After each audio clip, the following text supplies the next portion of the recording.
The Mazda CX-9 is the perfect three-row SUV for those who don't really need 3 rows. And today we're going to go through the best and worst features about the 2020 Mazda CX-9. Thank you for watching Downshift, where we do car reviews, comparisons, lists, and a whole bunch of nonsense. Make sure you watch the videos all the way through and subscribe, because every year 10% of YouTube revenue goes to the Ocean Conservancy.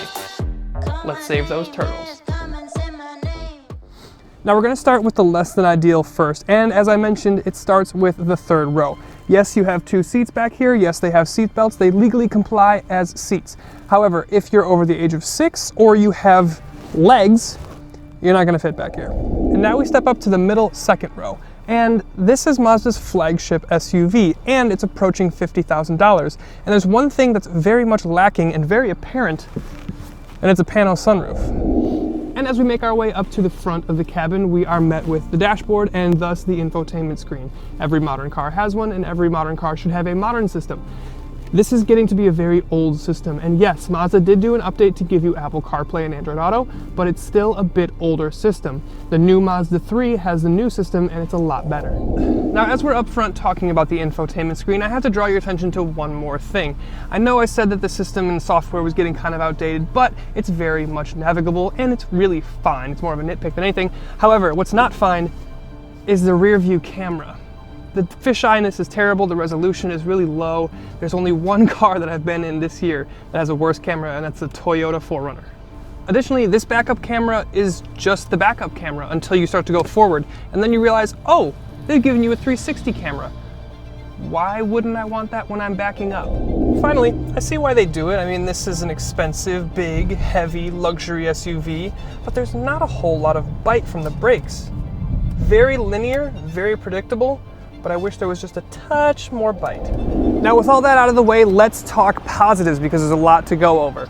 Now, before we get too deep, we're going to stay outside for the first thing, and it's immediately apparent the second you look at it. Mazda knows how to design a car.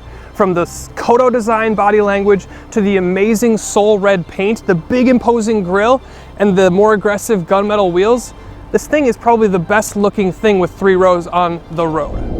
Now, while we're on the topic of design, we have to talk about the interior. This is a standout feature on every modern Mazda, but everything that you interact with, the plush leather on the seats, the white stitching and the piping, just the color of the seats in general, this almond brown makes it feel really, really rich and expensive. And for you Downshift faithfuls, you know that I love a white interior. So having the contrasted white stitching on the seats and the white piping really, really elevates the look of this thing. Well done, Mazda.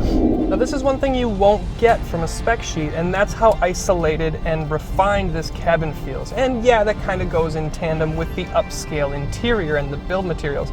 But you can tell that a lot of time, energy, and resources went into making this cabin extremely quiet, extremely luxurious, and extremely comfortable.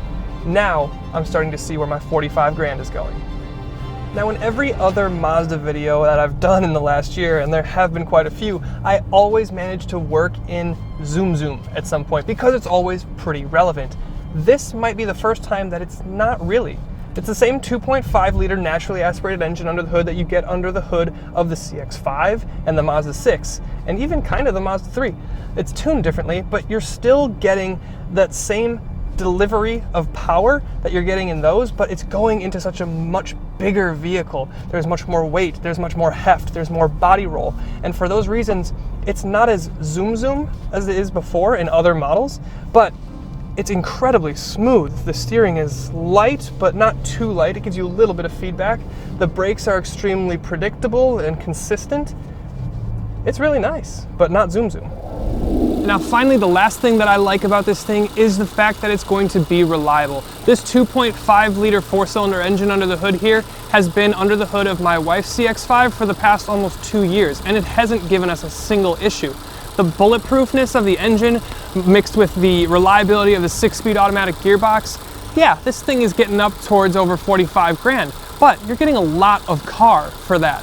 So let's talk final thoughts. So there it is. Those are some of the best and worst things about the new 2020 Mazda CX-9.